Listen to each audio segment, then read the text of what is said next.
Hello everyone, this is Dr. Kamal Preet, Assistant Professor, Government College for Girls, Luharu, under the Department of Higher Education, Haryana. This video relates to the inflation and its types. It will cover the meaning of inflation, its definitions by different authors, and its types under different categories. Let's start with what is inflation.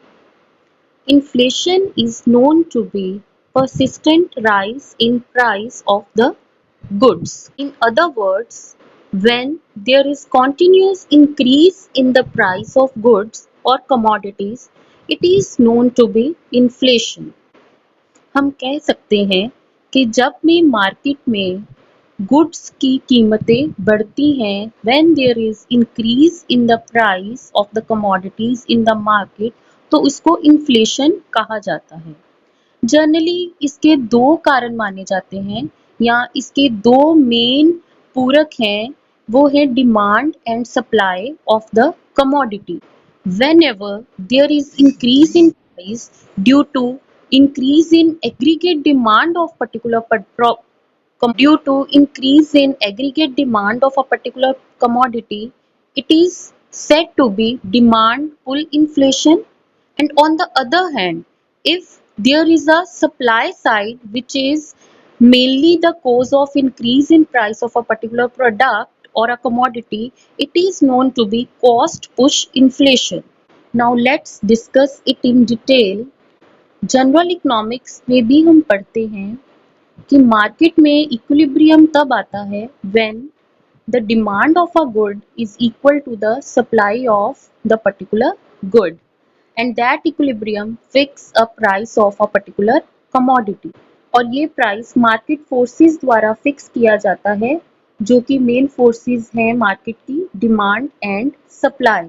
whenever there is a disequilibrium in the market, it means rather it is increase in the demand of a particular commodity or there is increase in the supply of a particular commodity. Market में disequilibrium आता है तो उसका main कारण या तो ये है कि मार्केट में डिमांड ऑफ प्रोडक्ट या तो इंक्रीज हुई है या डिक्रीज, और the supply of that particular product is either being increased और डिक्रीज्ड। या तो सप्लाई में चेंज आया है और या तो डिमांड में किसी तरह की कोई चेंज आई है, तो वो इक्विलिब्रियम जो है वो डिसइक्विलिब्रियम में कन्वर्ट हो जाता है, जिससे प्राइस पे भी इफेक्ट पड़ता है। इसको हम इन्फ्लेशन के साथ जोड़ के देखेंगे तो हमें समझ आएगा कि what is demand pull inflation and what is cost push inflation. Simple language में हम कह सकते हैं कि जब मार्केट में इंक्रीज इन प्राइस का ये होता है कि उस प्रोडक्ट की डिमांड उस प्रोडक्ट की सप्लाई से ज़्यादा है, मीन्स कि लोगों द्वारा उसकी डिमांड ज़्यादा की जा रही है मार्केट में, जबकि उसकी सप्लाई उसके कंपैरेटिवली कम है। और डिमांड की बढ़ने की वजह से उसके प्राइसेस में, उसकी कीमतों में बढ़ावा हो जाता है। There is increase in the price of that particular commodity because the demand of that particular commodity is more than the supply of that commodity in the market. It is known to be demand pull inflation, whose main reason is that the aggregate demand is more than the aggregate supply of that product. As against it, whenever there is increase in the price of a commodity due to increase in the cost of that particular commodity, it is known to be cost push inflation. In other words, जब भी components of cost, चाहे वो labour cost हो, चाहे factory coast हो, चाहे coast of raw material हो, उनके बढ़ने की वजह से अगर प्राइस ऑफ गुड बढ़ता है तो उसको कॉस्ट पुश इन्फ्लेशन कहा जाता है। मान लीजिए कि अगर transportation cost of that particular product बढ़ गई है तो उससे overall cost of that particular product भी इंक्रीज होगी, जिससे प्राइस का इंक्रीज होना मार्केट में स्वाभाविक हो जाता है। उसको कॉस्ट पुश इन्फ्लेशन की वजह से ही इन्फ्लेशन माना जाता है। Various economists have given different definition of inflation from time to time. जैसे कि in the words of Peterson, the word inflation in the broadest possible sense refers to any increase in the given general price level which is sustained and non-seasonal in character. According to him, किसी भी कारण जब general price level economy में बढ़ जाता है तो उसको इन्फ्लेशन कहा जाता है। इसी तरह से सैमुअलसन ने कहा है, by inflation we mean a time of generally rising prices, कि प्राइस में इंक्रीज होना, when there is rise in prices, तो उसको हम इन्फ्लेशन बोलते हैं। ऐसे बहुत सारे इकोनॉमिस्ट ने अलग अलग तरह से इन्फ्लेशन को डिस्क्राइब किया है। हम कह सकते हैं कि प्राइस लेवल के कंटिन्यू इंक्रीज होने को ही इन्फ्लेशन कहा जाता है। टाइप्स ऑफ इन्फ्लेशन डिस्कस करेंगे।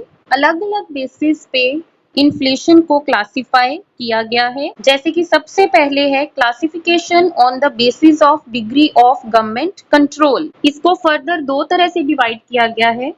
First one is open inflation and the second one is सुप्रेस्ड inflation. क्योंकि ये डिग्री ऑफ गवर्नमेंट कंट्रोल की दोनों टाइप्स हैं, तो हम कह सकते हैं कि ओपन इन्फ्लेशन में गवर्नमेंट का बहुत कम या बिल्कुल भी किसी भी तरह से कोई भी इंटरफेरेंस या कंट्रोल नहीं होता, जबकि सप्रेस्ड इन्फ्लेशन में गवर्नमेंट की इंटरफेरेंस रहती है, मींस कि गवर्नमेंट का हस्तक्षेप रहता है, उसको हम सप्रेस्ड इन्फ्लेशन बोलते हैं। ओपन इन्फ्लेशन में मेन रोल जो प्राइस मैकेनिज्म का है वो मार्केट फोर्सेस का रहता है, और गवर्नमेंट किसी भी तरह से इंटरफेयर नहीं करती है और प्राइस को बढ़ने को अलाउ करती है या कम होने को अलाउ करती है। गवर्नमेंट की कोई भी इंटरफेरेंस नहीं रहती है।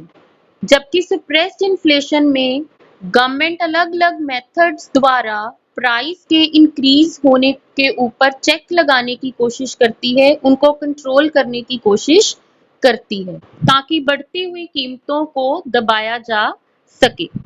Second classification is on the basis of political condition of a particular economy. तीन कैटेगराइज में डिवाइड किया गया है।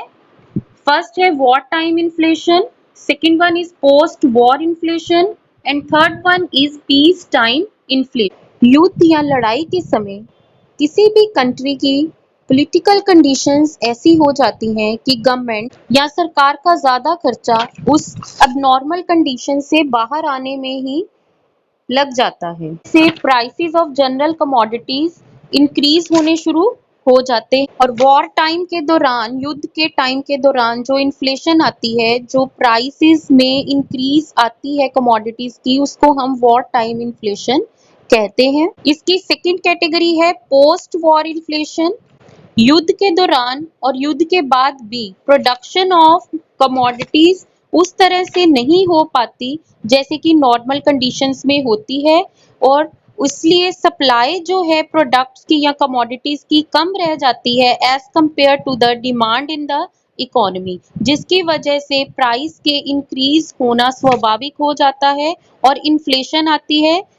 नॉर्मल कंडीशंस में भी जनरल प्राइस लेवल बढ़ सकता है, उसको पीस टाइम इन्फ्लेशन कहते हैं। ऐसा ज्यादातर अंडर डेवलप्ड या डेवलप्ड कंट्रीज में नहीं, अंडर डेवलप्ड या डेवलपिंग कंट्रीज में पाया जाता है। ऐसा ज्यादातर अंडर डेवलप्ड और डेवलपिंग कंट्रीज में पाया जाता है, और इसका मेन कारण उस कंट्री में रिसोर्सेज की कमी होती है। नेक्स्ट क्लासिफिकेशन है on the basis of rate और स्पीड ऑफ एन इन्फ्लेशन। इसकी मेनली 4 कैटेगरीज हैं: creeping inflation, walking inflation, running inflation and last one is hyper inflation. Creeping inflation को रेंगने वाली इन्फ्लेशन भी बोला जाता है, जैसा कि इसके नाम से ही पता चल रहा है। इस कैटेगरी ऑफ इन्फ्लेशन में प्राइसेस तो बढ़ते हैं लेकिन बहुत ही धीरे धीरे।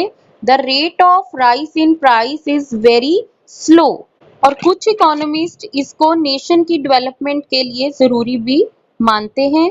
And according to them, if there is only 3% rise in price of a particular commodity, it is said to be a creeping inflation. Next है वॉकिंग इन्फ्लेशन, चलने वाली इन्फ्लेशन। इसमें कीमतें क्रीपिंग इन्फ्लेशन से ज्यादा बढ़ती हैं, और इसका दायरा 3 to 8% तक कुछ इकोनॉमिस्ट ने फिक्स किया है। कुछ इकोनॉमिस्ट ऐसा भी कहते हैं कि पिछले 10 सालों में अगर कीमतें सिर्फ 30 से 40% तक ही बढ़ी हैं, तो उसको वॉकिंग इन्फ्लेशन कहा जा सकता है। Third one under this classification is running inflation. Running inflation का नेगेटिव इफेक्ट रहता है मिडल और पुअर क्लास सोसाइटी के लिए। इसमें बहुत ही कम समय में कीमतें बहुत जल्दी बढ़ना शुरू हो जाती हैं। रनिंग इन्फ्लेशन की सिचुएशन में गवर्नमेंट की तरफ से सूटेबल मेजर लेना अनिवार्य हो जाता है ताकि इस इन्फ्लेशन को आगे बढ़ने से दबाया जा सके। Last one under this category is hyperinflation situation when the prices are being risen at unexpected rate.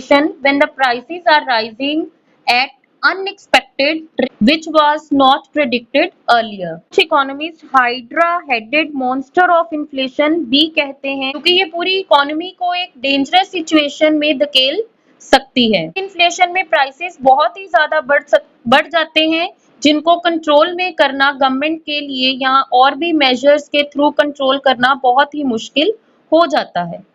Next is classification of inflation on the basis of scope.